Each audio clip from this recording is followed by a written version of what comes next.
محمد وآل محمد. أعوذ بالله السميع العليم من الشيطان اللعين الرجيم. بسم الله الرحمن الرحيم. الحمد لله الذي إليه مصائر الخلق وعواقب الأمر. نحمده على نوام فضله وامتنانه ونير لطفه وبرهانه. لم يولد سبحانه فيكون في العز مشاركة، ولم يلد شانه فيكون مورثا خالقا. لم يتقدمه وقت ولا زمان، ولم يتعاوره زيادة ولا نقصان.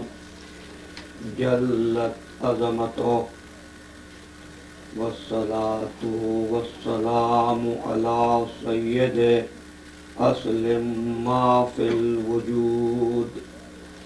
سر الله في كل موجود، نقطة دائرة الوجود. صاحب اللواء الحمد والمقام المحمود، أبي القاسم محمد وأهل بيت الطيبين الطاهرين المعصومين المظلومين، الذين أذهب الله عنهم الرجس وطهرهم تطهيرا.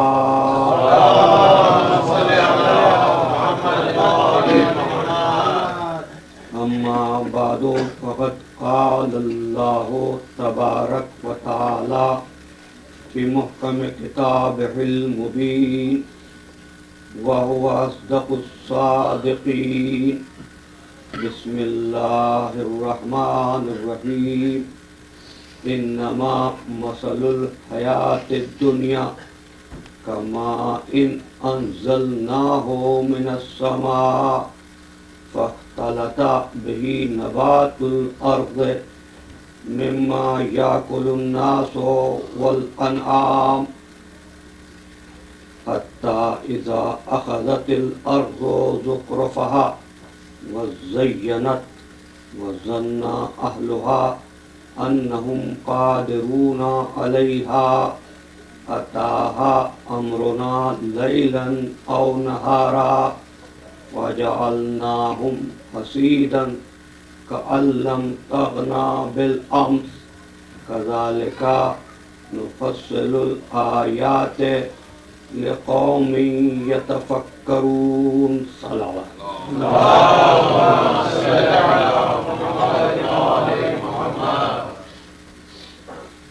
ہر چند کے کہا جائے کہ جو دور گزر گیا وہ روشن عہد تھا، اور موجودہ عہد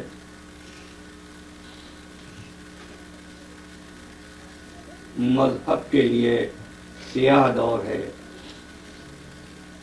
لیکن مشاہدات یہی گواہی دیتے ہیں کہ جو دور گزر گیا سیاہ ترین دور تھا، اور جو دور آج ہے روشن عہد ہے.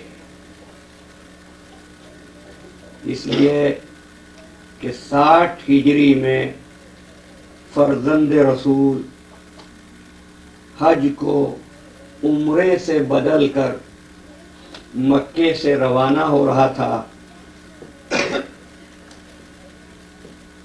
کسی تیز رفتار سواری پر بھی نہیں گئے تھے، اونٹوں کے راستے گئے تھے، اور مکے سے کربلا تک پہنچنے میں تقریباً 4 مہینے صرف ہو گئے تھے، لیکن کسی مسلمان نے جو حج بیت اللہ کے لیے آیا تھا یہ بھی نہیں سوچا کہ آخر یہ کون سا سبب ہے کہ محمد کا نواسا کعبے کو چھوڑ کر سفر کے لیے روانہ ہو رہا ہے۔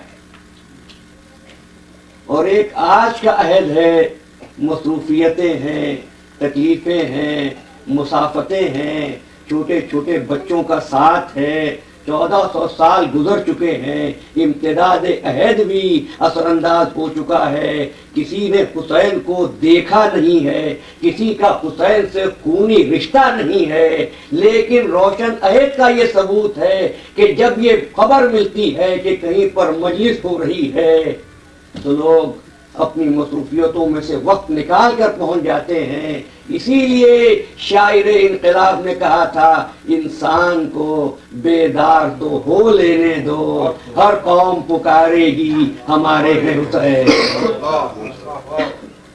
اب بتاؤ عزیزو، حج بیت اللہ عبادت ہے یا نہیں؟ حج بیت اللہ کے مقابلے پر سفر کرنا،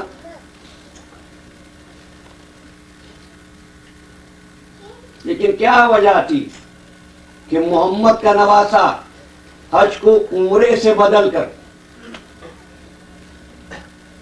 سفر پر روانہ ہوتا ہے؟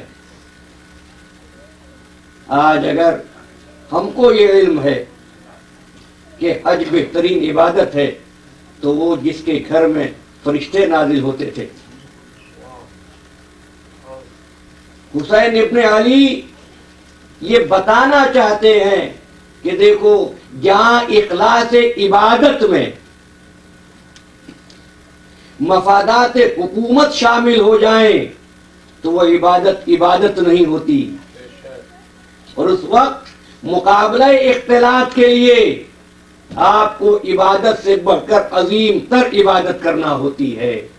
اور عزیزو، وہ حج جس کو فرزند رسول چھوڑ دے، فرزند رسول کے چھوڑنے کے بعد وہ حج کہاں ہے؟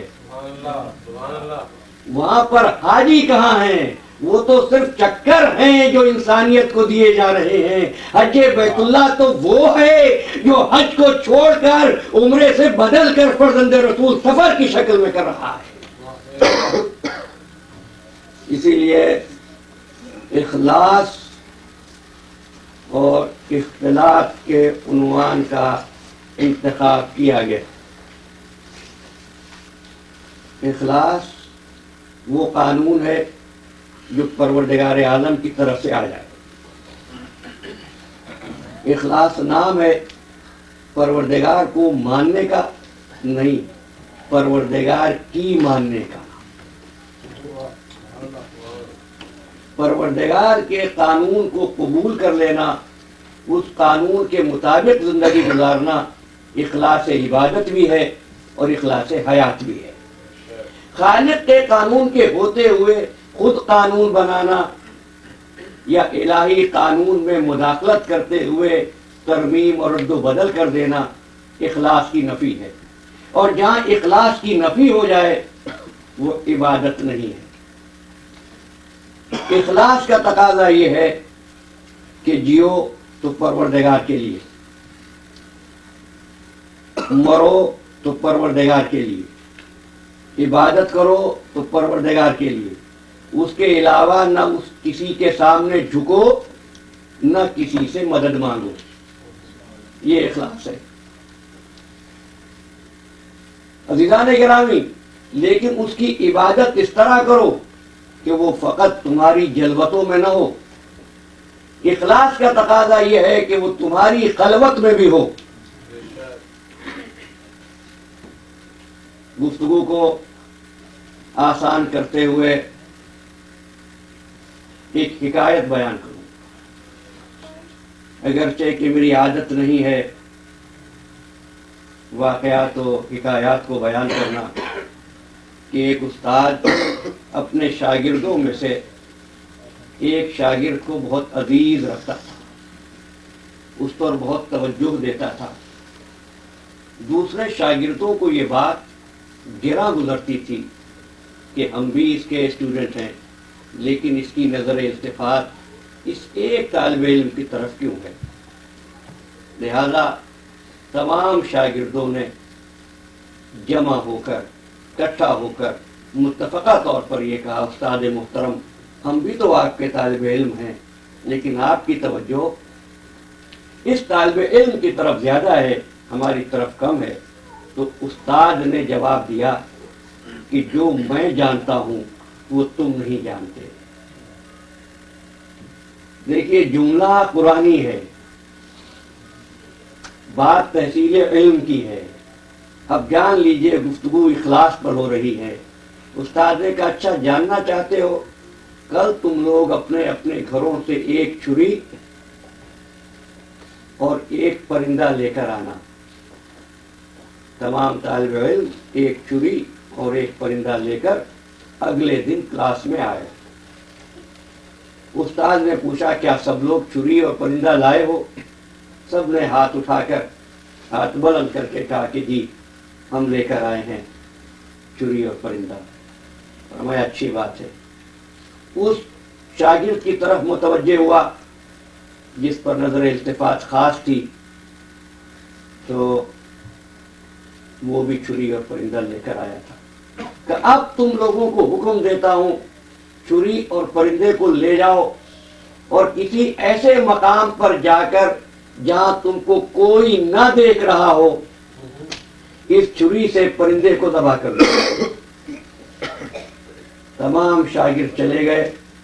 تھوڑی دیر کے بعد جب واپس ہوئے تو ہر ایک کے ہاتھ میں ذبح شدہ پرندہ تھا، لیکن وہ جس پر نظر استاد خاص تھی اس کا پرندہ زندہ تھا۔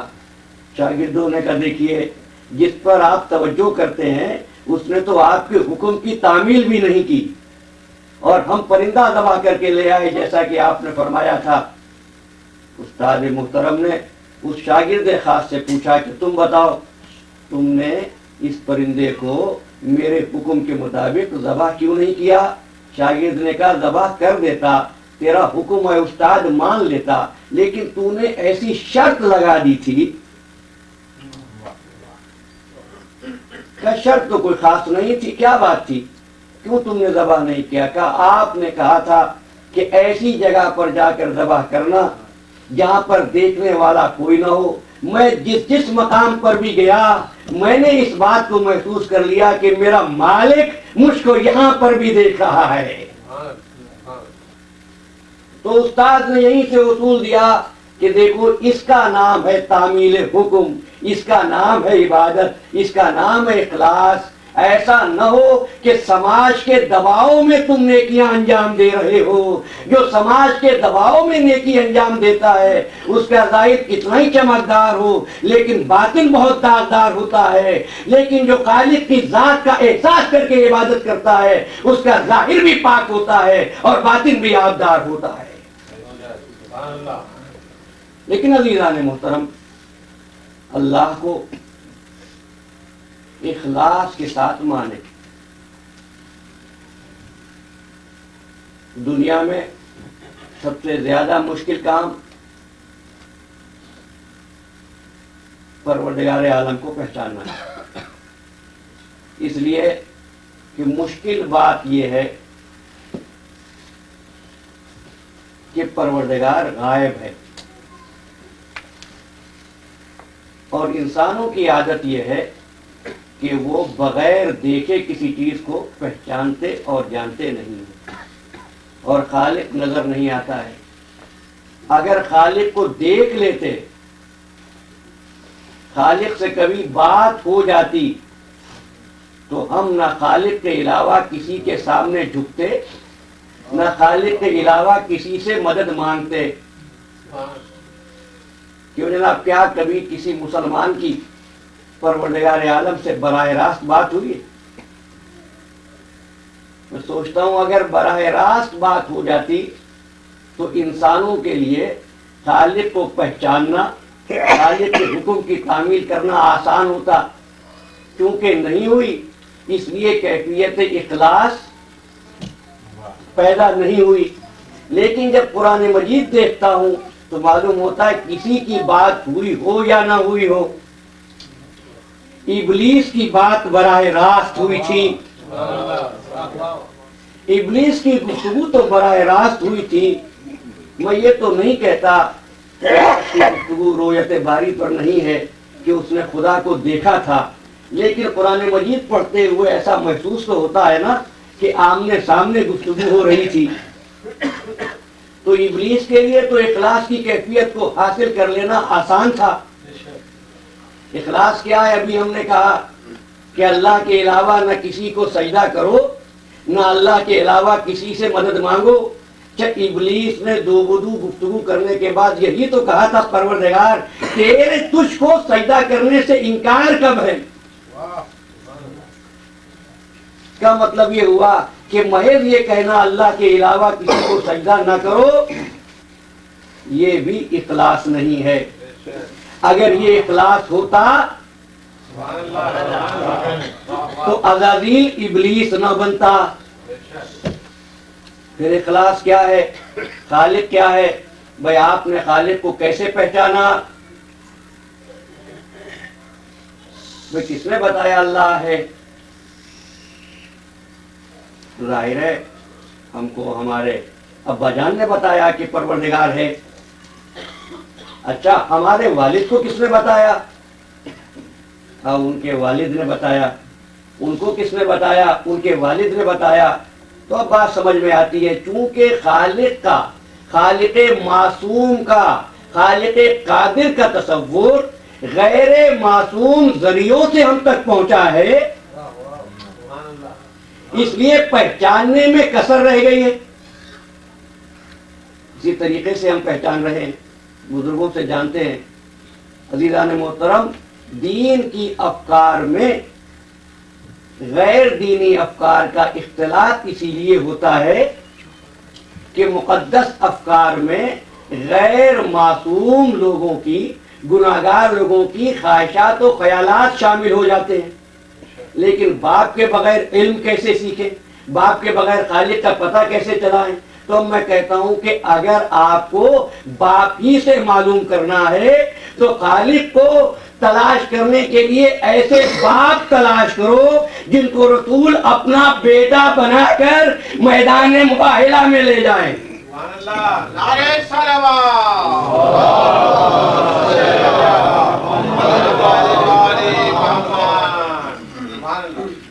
خالق کو کیسے پہچانے؟ خالق تو ہی ہمارا مسئلہ حل کر دے۔ آواز آئی، ہم نے اپنی نشانیاں دکھائیں۔ کہاں؟ فی الآفاق وفی انفسہم، ہماری کائنات میں ہماری معرفت کی نشانیاں ہیں۔ اور کہاں ہیں؟ فی انفسہم، خود تمہارے نفسوں میں نشانی ہے۔ پروردگار ہم تجھ کو پہچاننا چاہتے ہیں توحید کے لیے، تو حکم دیتا ہے کائنات کے اغیار سے مجھ کو پہچانو۔ غیر خدا سے خدا کو پہچاننا کیا شرک نہیں ہے؟ آواز قدرت آئی نہیں؟ جب جبل و میدان دیکھ کر تم مجھ کو پہچانو گے تو تم کو میری قدرت کا پتہ چلے گا۔ لیکن پروردگار ہم چاہتے ہیں کوئی ایسا طریقہ ہو کہ براہ راست زندگی گزارتے ہوئے زندگی کی کیفیات میں بڑی توجہ رہے۔ میں آج بہت خستہ ہوں، کیفیات حیات گزارتے ہوئے ہم کو تیرے وجود کا پتہ چلے۔ تاریخ کی اوراق گردانی میں کرتا رہا کہ خالق کا وجود کسی ایسے ذریعے سے پتہ چلے جس کا تعلق کسی غیر سے نہ ہو بلکہ خود خالق حیات کی دی ہوئی کیفیات حیات میں ہو۔ تو مجھ کو تاریخ کے اوراق پر باعث تخلیق کائنات علی ابن ابی طالب علیہ السلام اب سنو میرے مولا کیا فرماتے ہیں۔ میں نے خالق کو پہچانا اپنے ارادوں کے ٹوٹ جانے اور ہمتوں کے شکستہ ہو جانے سے۔ جو پلان میں کرتا ہوں، جو ارادہ میں کرتا ہوں، جو خیال میں کرتا ہوں، جب وہ تکمیل تک نہیں پہنچتا تو میں جان لیتا ہوں کوئی ایسا ہے جو میرے ارادوں پر حاوی ہے، جو میری پلاننگ پر قدرت رکھتا ہے۔ عزیزو، خالق کو پہچاننا مثبت عمل ہے یا نہیں؟ ارادوں کا ٹوٹ جانا منفی عمل ہے یا نہیں؟ مولا نے مثبت خدا کو پہچانا، ارادوں کے ٹوٹ جانے کے منفی عمل سے، تو میرے مولا نے، معلم توحید نے، معلم اخلاص نے ہم کو ایک اور اصول معرفت دیا کہ پروردگار کے اس بات کا فیصلہ کائنات کی نفی سے کرنا۔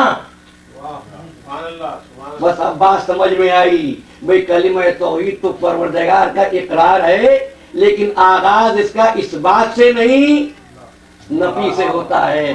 لا الہ الا اللہ، جب تک تم نفی کے قائل نہیں ہو جاؤ گے، اس بات کے قابل نہیں ہوگے، جب تک تم نفی کے لائق نہیں ہو جاؤ گے، اس بات کے قابل نہیں ہوگے۔ عزیزان محترم، بس یہی وجہ ہے کہ ہم اللہ کا ذکر کرنے کے لیے بیٹھتے ہیں، قرآن کی تلاوت کرنے بیٹھتے ہیں۔ عجیب بات ہے، خالق کے ذکر سے پہلے ہم شیطان کا ذکر لے بیٹھتے ہیں، اس لیے کہ شیطان نفی ہے۔ پہلے شیطان مردود سے پناہ مانگنا اللہ کی، یہ نفی ہے۔ سورہ فاتحہ پڑھتے ہیں تو کہتے ہیں پروردگار ہم کو راستہ دکھا دے ان کا جن پر تم نے نعمتیں نازل کی، یہ اس بات ہے۔ غیر المغضوب، یہ نفی ہے۔ اس لیے عزیزو، قرآن صرف ابراہیم و موسیٰ و عیسیٰ و محمد کے واقعات پر نہیں رکا، بلکہ قرآن نے فرعون کی بات بھی کی، قرآن نے نمرود کی بات بھی کی، قرآن نے شداد کی بات بھی کی، قرآن نے حامان کی بات بھی کی، قرآن نے شیطان کی بات بھی کی، بھئی قرآن نے اچھے سے اچھے انسان کی بات بھی کی اور برے سے برے انسان کی بات بھی کی۔ بھئی قرآن تو مثبت کتاب ہے، اس میں ان منفی قوتوں کا ذکر کیوں ہو رہا ہے؟ آواز قدرت آئے گی، اس لیے برے سے برے انسانوں کا تذکرہ کر رہے ہیں تاکہ تم برے انسانوں جیسے انسان نہ بنو۔ اچھے سے اچھے انسانوں کا تذکرہ اس لیے کر رہے ہیں تاکہ تم اچھے انسانوں جیسا بننے کی کوشش کرو۔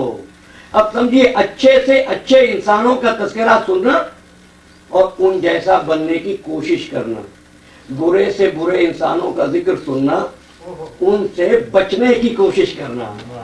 عزیزان محترم، مثبت و منفی میں نے جمع کر دیا نا، اب عرض کر دوں، یہی مثبت جب شریعت کی اصطلاح میں آئے تو تولا بن جاتا ہے، یہ نفی شریعت میں آئے تبرہ بن جاتا ہے۔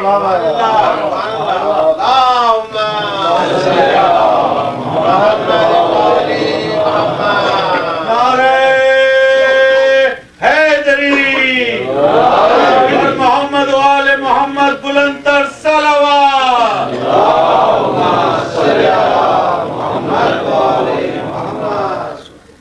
اب فرمایا میرے مولا نے، اول الدین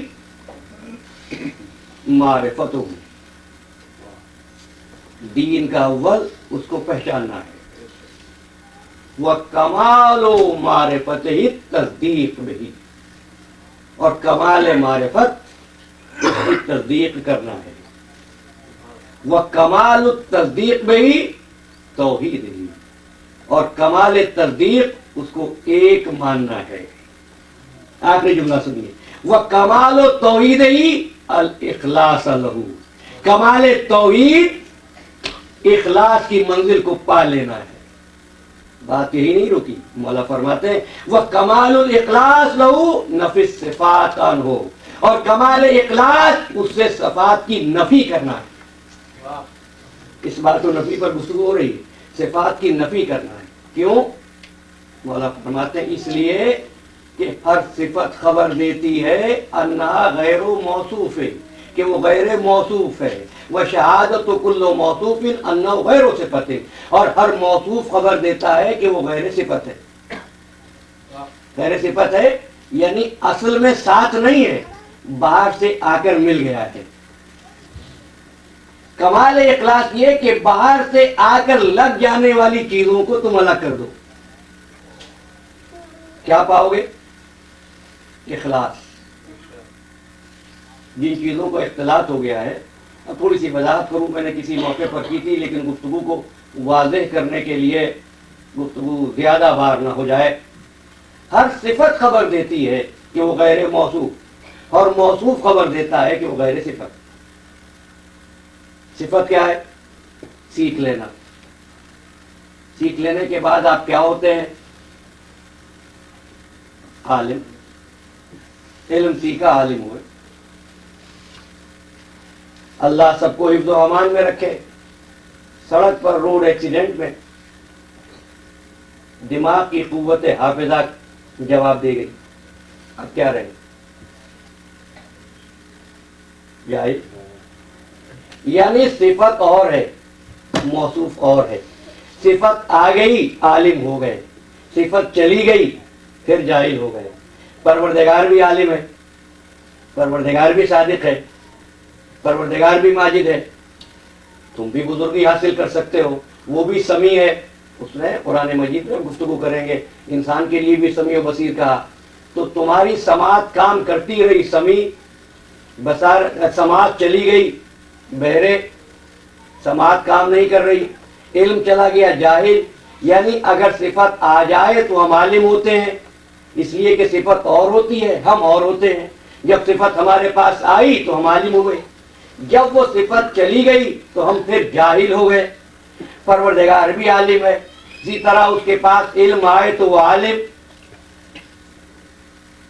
اگر میری گستاخی کو معاف کریں، ذات عادیت کے لیے ہمارے پاس الفاظ نہیں ہیں۔ اگر وہ صفت نہ رہے تو علم رخصت نہ، تو فرماتے ہیں اس کے لیے صفات کی نفی کرنا، وہ ایسا عالم نہیں ہے جیسے تم عالم ہو۔ صفت کے آنے سے عالم بنو، صفت کے آنے سے صادق بنو، اس کی ذات عالم نہیں، وہ عین علم ہے، وہ عین علم ہے۔ یہ ہے کمال الاخلاص، اس سے صفات کی نفی کرنا۔ صفات اور ہیں، وہ اور ہیں، اس لیے کہ صفات کسی ذات میں اختلاط کرتی ہیں۔ اور یاد رکھنا، کچھ چیزیں وجود کے ساتھ ہوتی ہیں، اس کی صفات اس کے وجود کے ساتھ ہیں۔ جو چیزیں وجود کے ساتھ ہوتی ہیں ان پر نہ زمانہ اثر کرتا ہے نہ وقت اثر کرتا ہے۔ میں روزانہ پڑھتا ہوں، لم یتقدم ہو وقت ولا زمان، اس پر نہ زمانے کا اثر نہ اس پر وقت کا اثر۔ اس کو واضح کروں، بھئی لباس آپ پہنتے ہیں نا، لیکن لباس موسم کے ساتھ بدلتا رہتا ہے نا۔ آج لباس ہے، کل دوسرا لباس ہے، سردیوں کا لباس اور ہے، گرمیوں کا لباس اور ہے، اس لیے کہ باہر سے آ کر ساتھ لگا ہے۔ لیکن کبھی آپ نے دیکھا کسی کا ہاتھ بدل جاتا ہو، کسی کا چہرہ بدل جاتا ہو، کسی کا پیر بدل جاتا ہو؟ لباس کیوں بدلتا ہے؟ اعضاء کیوں نہیں بدلتے؟ بھائی لباس باہر سے آ کر صحبت میں رہتے ہیں۔ بھائی کسی کو منزل صحابیت ملتی ہے، کسی کو منزل منیت ملتی ہے، جو باہر سے آ کر لگتے ہیں، وقت کے ساتھ بدل جاتے ہیں، لیکن جو وجود کے ساتھ آتے ہیں۔ کمال الاخلاص، صفات کی نفی کی جائے، اس کی ذات سے صفات کی نفی کی جائے۔ تو یاد رکھنا، لوگ اخلاص جاننا چاہتے ہیں اختلاط سے برات کیے بغیر۔ میں کیا کروں، میں لفظ بدل دوں، گفتگو آسان ہو جائے۔ اخلاص چاہتے ہیں اختلاط پر تبرہ کیے بغیر۔ یہ تبرہ کوئی غیر مہذب لفظ نہیں ہے، یہ قرآنی لفظ ہے۔ میری عنوان کا ہر لفظ قرآنی ہے۔ اخلاص، اختلاط۔ اب کہتا ہوں اختلاط سے بچو، تب اخلاص ملے گا۔ اختلاط سے کب بچو گے؟ جب اختلاط کو پہچانو گے۔ اور یہاں پر ایک بات کہوں، اور بچوں سے خاص طور پر اس وقت جبکہ ہر طرف طالب علموں میں امتحانات کا ذکر ہو رہا ہے، ٹاس امتحان، ٹیکس امتحان، ایک ایجوکیٹر کی حیثیت سے ایک نصیحت بھی کرتا چلوں، عنوان سے مسلسل بھی ہے، امتحان میں بھی بچوں تمہارے کام آئے گی اور زندگی میں بھی تمہارے کام آئے گی۔ ہمیشہ امتحان میں کامیابی کا طریقہ process of elimination of wrong answer ہوتا ہے۔ کیوں؟ بھائی جیسے جیسے تم غلط کو نکالتے جاؤ گے صحیح تمہارے سامنے آتا جائے گا۔ اب ہمارے ہاں تو امتحان ہوتے تھے، کوئی سے 5 سوال، کوئی سے 7 سوال، پوری کتاب پڑھو۔ اب تم کو بھی پوری کتاب پڑھنا ہے، لیکن جو امتحان آ رہا ہے نا وہ ملٹیپل چوائس کوسچن ہے۔ تو کیا ہے عزیزان محترم، وہاں پر 4 جواب آتے ہیں، تم کس کو تلاش کرو گے؟ رانگ آنسرز کو۔ جب بھی تمہارے سامنے 4 آ جائیں، وہ جو کرنا، جب بھی 4 آ جائیں تو اس جملے کو یاد رکھنا، 3 ہمیشہ غلط ہوتے ہیں، چوتھا صحیح ہوتا ہے۔ نعرہ سلام،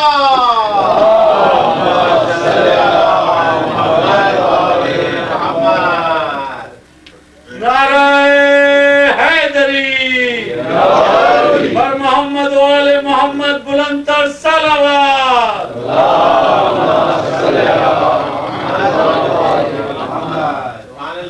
شاہزیدو، اگر دنیا میں تم نے اس پروسیس کو نہ اپنایا تو سچ کہتا ہوں آخرت میں بہت پچھتاؤ گے۔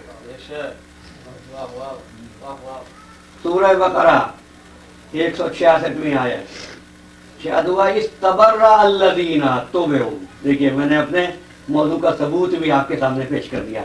استبرأ الذین تبعوا من الذین اتبعوا،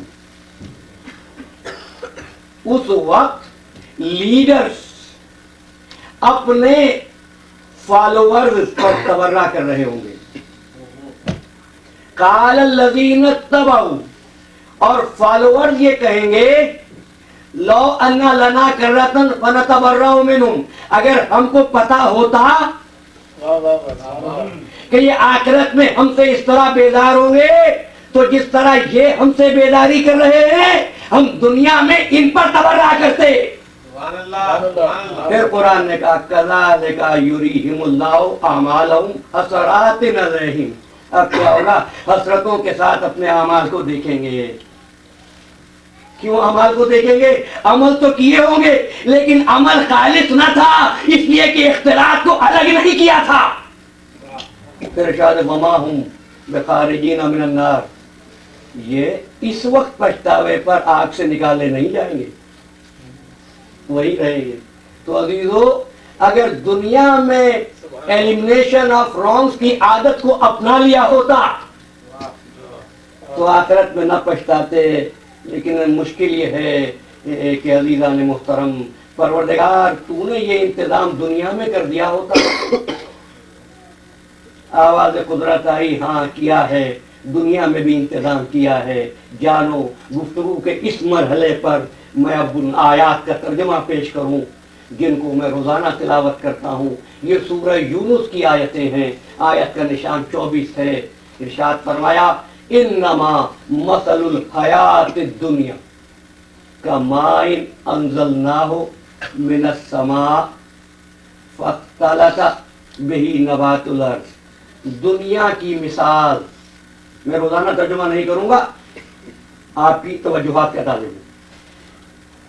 دنیا کی زندگی کی مثال اس پانی کی سی ہے جس کو ہم آسمان سے نازل کرتے ہیں، برساتے ہیں۔ انزلناہ من السماء، جس کو ہم آسمان سے نازل کرتے ہیں۔ انزلناہ، دیکھ لیجیے، جان لیجیے، انزلناہ، الف لام را کتاب انزلناہ۔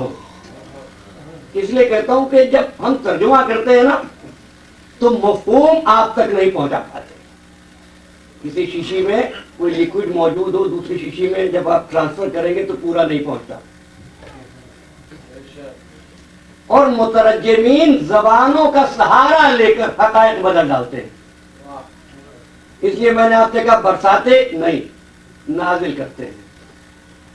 انزلناہ من السماء، آسمان سے. بھائی جس طرح ہم پانی نازل کرتے ہیں اسی طرح ہم نے کتاب نازل کی. انزلنا الیکم ذکر رسولہ، جس طرح کتاب نازل کی ہے اسی طرح ہم نے رسول کو نازل کیا ہے. فاختلط، ترجمے کی طرف آتے ہیں، فاختلط بہی نبات الارض، پھر کیا کیا؟ زمین کی نبات آ کر اس پانی سے مل گئی. فاختلط بہی نبات الارض، زمین کی نبات آ کر پانی سے مل گئی. توجہ کیجئے، پانی آ کر زمین کی چیزوں سے نہیں ملا، زمین کی چیزیں آ کر ملی. بس یہ جان لیجئے زمین کی چیزوں میں اور نازل ہونے والی چیزوں کا فرق. جو چیزیں نازل ہوتی ہیں وہ لوگوں کے پاس نہیں، لوگ ان کے پاس آنا پسند کرتے ہیں. میں نے کہا جس طرح پانی نازل کیا ایسے ہی رسول کو نازل کیا. تو یہ نہ کہنا کہ رسول نے لوگوں کو اپنے پاس بٹھا لیا. نہیں عزیزو، پانی آیا، زمین کی چیزیں آ کر ملی. اسی طرح ہم نہیں بلاتے کوئی آ کر خود بیٹھ جائے. یہ نہ کہو رسول نے کیوں بٹھا لیا. نہیں، کوئی آ کر بیٹھ جائے تو صاحب مروت رسول کیا کرے، وہ کریم رسول کیا کرے. فاختلط بہی نبات الارض، زمین کی نبات ان سے آ کر ملی، اختلاط کیا. اور مخلوط ہونے کے بعد پھر وہ فصلیں تیار ہوئیں، مما یاکل الناس والانعام، کہ جن سے لوگ اور چوپائے اپنی خوراک حاصل کرتے ہیں. حتی اذا اخرجت الارض زخرفها، یہاں تک کہ زمین سبزے سے لہلہانے لگی. جب زینت پکڑ لی زمین نے تو زمین پر فصل اگانے والوں کو یہ گمان ہوا کہ یہ کھیتی تو ہم نے تیار کی ہے، یہ کھیتی تو ہم نے تیار کی ہے. اتا امرنا لیلن اور نہارا، رات میں یا دن میں ہمارا حکم آ گیا. لیلن و نہارا ہمارا حکم آ گیا. فجعلناہا حصیدن کأن لم تغن بالامس، اور ہم نے اس کھیتی کو ایسا بھوسا بنا دیا، ایسا جلا دیا کہ گویا کل تک وہاں کچھ موجود ہی نہیں تھا. کذالک نفصل الآیات لقوم یتفکرون، اے عقل رکھنے والو، ہم تمہارے لیے ان واقعات کو بیان کرتے ہیں تاکہ تم سوچو. اب عزیزو، قرآن حفظ کر کے، قرآن کی طباعت کر کے، قرآن کو نشر کر کے کوئی یہ نہ سمجھے کہ یہ ہمارا کمال تھا. اسی لیے اللہ کے رسول کی بیٹی نے فاطمہ زہرا سلام اللہ علیہا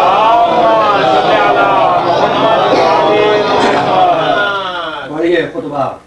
جناب سیدہ فرماتی ہیں جس وقت لوگ اسلام پر ناز کر رہے تھے، سمجھ رہے تھے کہ شاید یہ ہمارا کمال ہے، تو فرمایا تمہیں یاد نہیں ہے وحشیو، خطبے کے الفاظ، تم تو گندا پانی پیتے تھے، تمہاری زندگی تو جانوروں کے لیے بھی باعث شرم تھی، تم کو اپنے رشتوں کی تمیز نہیں تھی، تم ماں اور اولاد کے فرق کو بھی نہیں جانتے تھے. یہ میرے بابا کا احسان ہے کہ تم کو مسلمان بنا دیا. ہمارا سلام ہو اس رسول پر جس نے وحشیوں کو آدمی بنا دیا، آدمیوں کو انسان بنا دیا، انسان کو مسلمان بنا دیا، اور مسلمان کو سلمان بنا دیا. کمائی، پانی کی طرح، انزلناہ من السماء. یہ پانی کیوں آتا ہے آسمان سے؟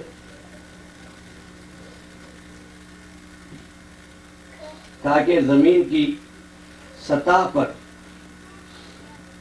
فصلوں کے گروتھ کا انتظام ہو، کھیتی تیار ہو. یہ پانی زمین پر برسے تو سبزہ اگے گا، لیکن یہ پانی پتھر پر برسے تو سبزہ اگے گا نہیں.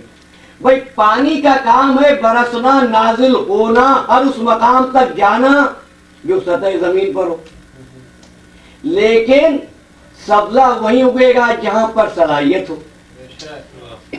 اب فرمایا جس طریقے سے تم ہمارے بادلوں کو ابر رحمت کہتے ہو، ہم اپنے حبیب کو بھی اسی رحمت سے ملاتے ہیں. وما ارسلناک الا رحمت للعالمین، ہم نے اس کو عالمین کے لیے رحمت بنایا. ہمارا ابر رحمت پتھر پر بھی برستا ہے، بنجر زمین پر بھی برستا ہے. بنجر زمین یہ نہیں کہہ سکتی کہ اگر میں بنجر ہوتی تو مجھ تک پانی کیوں برستا. تو کوئی یہ نہ کہے کہ اگر برے ہوتے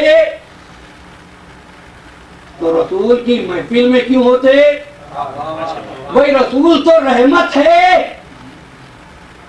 اور یہ اس کے رحمت ہونے ہی کی دلیل ہے عزیزان محترم کہ اس رسول نے کبھی امت کے لیے بد دعا نہیں کی. یہ اس کے رحمت ہونے کی دلیل ہے، ورنہ ہر نبی نے اپنی امت کے لیے بد دعا کی ہے، لیکن حضور نے بد دعا نہیں کی. جبکہ اذیتیں بھی میرے آقا کی اتنی ہیں کہ آپ فرماتے ہیں جتنی تکلیفیں مجھ کو دی گئی اتنی اذیتیں کسی اور کو نہیں دی. کسی اور نبی کو اتنی تکلیفیں نہیں پہنچی جتنی کہ مجھ کو پہنچائی گئی. لوگ گناہ گار ہیں، اور جب لوگ گناہ گار ہوتے ہیں تو کیا ہوتا ہے؟ عذاب الہی آتا ہے. نوح کی قوم میں گناہ گار عذاب آ گیا، عاد و ثمود کی قوم میں گناہ گار عذاب آ گیا، لیکن کیوں نہیں آتا عذاب امت محمدی پر؟ ارشاد فرمایا وما کان اللہ لیعذبہم وانت فیہم. اے رسول جب تک تو ان میں موجود ہے ہم عذاب نہیں بھیجیں گے. تو یہ عذاب تمہاری عبادتوں کے ذریعے سے نہیں ٹلتا، رسول کی رحمت سے ٹلا ہوا ہے. وما کان اللہ لیعذبہم وانت فیہم. تو حضور کے زمانے میں تو میرا یقین ہے کہ گناہ بھی کم ہوں گے. ظاہر ہے اصحاب کرام جو صحبت رسول میں تھے وہ اور گناہ، یہ بات یقین کرنے کی نہیں ہے، عذاب نہیں آیا. لیکن آج کی اس دنیا میں جہاں اربوں آبادی ہے اور مسلمان فقط 1 ارب ہیں، باقی سب ایسے ایسے گناہ کہ مقام ممبر مانے ہیں میں بیان بھی نہیں کر سکتا. عذاب کیوں نہیں آتا؟ تو نے تو کہا تھا جب تک میرا حبیب موجود ہے عذاب نہیں آئے گا.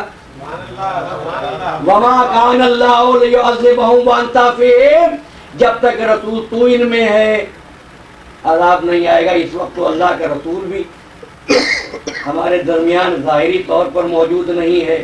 آپ کا وصال ہو چکا ہے، دنیا سے پردہ فرما چکے ہیں، پھر عذاب کیوں نہیں آتا؟ تو علامہ ابن حجر مکی نے وما کان اللہ لیعذبہم وانت فیہم کی تفسیر میں لکھا کہ اس کا مطلب یہ ہے حبیب جب تک تو ہے یا تیری نسل کا ایک فرد ہے عذاب نہیں آئے گا. عزیزو بس یہی حکمت تھی. پروردگار نے اپنے حبیب کے پیکر کو، نور کے پیکر کو 14 حصوں میں بانٹ دیا تھا تاکہ دنیا عذاب سے محفوظ رہے. یہ بد دعا نہیں کرتے اس لیے کہ یہ رحمت ہے، یہ ابر رحمت ہے. جس میں صلاحیت ہو وہی جذب کرے گا. حتیٰ کہ شمر جوشن نے بھی یہ کہا کہ آخری وقت پر جب میں خنجر لے کر حسین کی طرف بڑھ رہا تھا، میں اپنے مدعا کو کہا جب میں خنجر لے کر بڑھ رہا تھا تو میں نے دیکھا کہ حسین کے لب ہل رہے تھے. حسین کے لب ہل رہے تھے. میں نے سوچا کہ شاید حسین بد دعا دے رہے ہوں، دیکھوں کہ حسین اس وقت کیا کہتے ہیں. تو کہتا ہے کہ میں اپنے کانوں کو حسین کے لبوں کے نزدیک لے گیا. زیر خنجر بھی محمد کا نواسا یہ دعا کر رہا تھا پروردگار میرے نانا کی امت کو ہدایت کر دے تاکہ یہ بچے جا سکیں. یہ ہے وہ حسین جو خود اپنے خون میں نہا گیا لیکن نانا کی امت کے لیے بد دعا نہیں کی. عزیزو حسین تو معصوم ہے جن کو لوگ اصطلاحی طور پر معصومین کی فہرست میں نہیں لکھتے، ان میں سے اگر ایک بھی بد دعا کر دیتا نا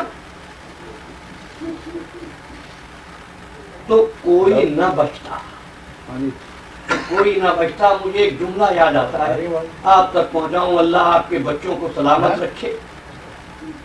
سکینہ بی بی نے راہ کوفہ شام میں پھپھی اماں سے کہا، پھپھی اماں پچھلے زمانے میں ایک نبی گزرے ہیں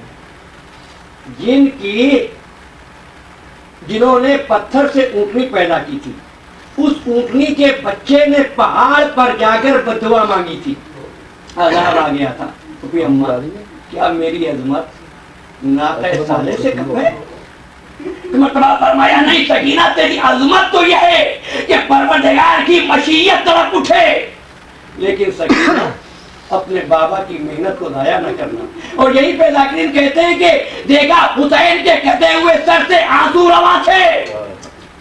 بھیا ایسا کون سا ظلم ہو گیا اس وقت جو آنکھوں سے آنسو بہ رہے ہیں؟ سر بریدہ سے آواز آئی، زینب، سکینہ، نانا کی امت کے لیے بددعا نہ کرو، صبر کرتی ہوئی دربار شام تک چلی جاؤ۔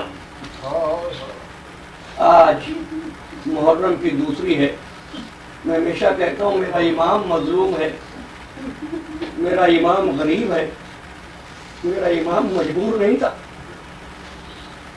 میرا حسین اختیار رکھتا تھا، میرا امام قدرت رکھتا تھا۔ اسی لیے جب راستے میں پور نے آ کر گھوڑے کی لگام پر ہاتھ ڈالا ہے کہ میں آپ کو آگے نہیں جانے دوں گا، مطلب کے الفاظ ہیں، فرمایا تیری یہ مجال کہ حسین کا راستہ روک لے، میں اپنے جد کی امت کی اصلاح کے لیے جاتا ہوں۔ حسین کا راستہ کون روک سکتا تھا؟ مگر وہ منزل آ گئی تھی کہ جہاں پر حسین کا گھوڑا چلتے چلتے رک گیا۔ آج محرم کی دوسری ہماری روایت ہے، ہم آج کے دن میں میرے مولا کی کربلا میں آمد پر ماتم کرتے ہیں۔ گھوڑا چلتے چلتے رک گئے، کوشش کی گھوڑا آگے چلے لیکن گھوڑا آگے نہیں بڑھا، گھوڑا بدلا لیکن دوسرے گھوڑے نے بھی چلنے سے انکار کیا۔ 7 گھوڑے بدلے امام مظلوم نے، لیکن کسی گھوڑے نے قدم آگے نہ بڑھایا۔ جب گھوڑا آگے نہیں بڑھا نا تو ایک مرتبہ حسین فرمانے لگے، ذرا قریب کے رہنے والوں کو بلا لو۔ قریب کے رہنے والے آ گئے، بنو اسد آ گئے، فرمایا اہل اسد ذرا یہ بتاؤ اس زمین کا کیا نام ہے؟ ایک شخص آگے بڑھا اور کہتا ہے مولا اس زمین کو غازریہ کہتے ہیں۔ فرمایا کیا اس زمین کا کوئی اور بھی نام ہے؟ کہا مولا اسے شط فرات بھی کہتے ہیں۔ کہا اور بھی کوئی نام ہے؟ کہا اسے ماریا بھی کہتے ہیں۔ کہا اور بھی کوئی نام ہے؟ کہا اسے نینوہ بھی کہتے ہیں۔ آپ نے فرمایا ایک اور بھی نام ہوگا، ذرا سوچو تو صحیح اس زمین کا۔ میرا دل کہتا ہے کوئی کہہ دے آقا اس زمین کا کوئی اور نام نہیں ہے، لیکن ایک شخص آگے بڑھتا ہے، کہتا ہے مولا اسے کربلا بھی کہتے ہیں، اسے کربلا بھی کہتے ہیں۔ جب کربلا کا نام سنا فرمایا وقفو ولا ترحلوا، ٹھہر جاؤ آگے نہ بڑھو، آ گئی ہماری منزل، یہی وہ مقام ہے جہاں عباس کے بالو کٹیں گے، یہی وہ جگہ ہے جہاں علی اکبر سینے پر برچی کھائیں گے، یہی وہ جگہ ہے جہاں قاسم کی لاش پامال تمہیں اسما ہوگی۔ قافلہ ٹھہر گیا، جنگل میں قافلہ رک گیا، خیمے لگنے لگے۔ ایک مرتبہ فضا نے آ کر کہا مولا شہزادی یاد کر رہی ہے۔ حسین تشریف لائے، زینب کیا بات ہے؟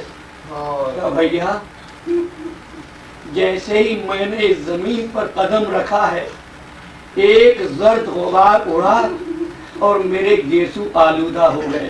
بھیا ہمارے ساتھ چھوٹے چھوٹے بچے ہیں، میرا دل ڈرتا ہے اس زمین پر جیسے قدم رکھا مجھے کسی کے نوحہ پڑھنے کی آواز آتی ہے۔ فرمایا زینب صبر کرو، ہمت سے کام لو، جب سے یہ زمین پیدا ہوئی ہے میرے لیے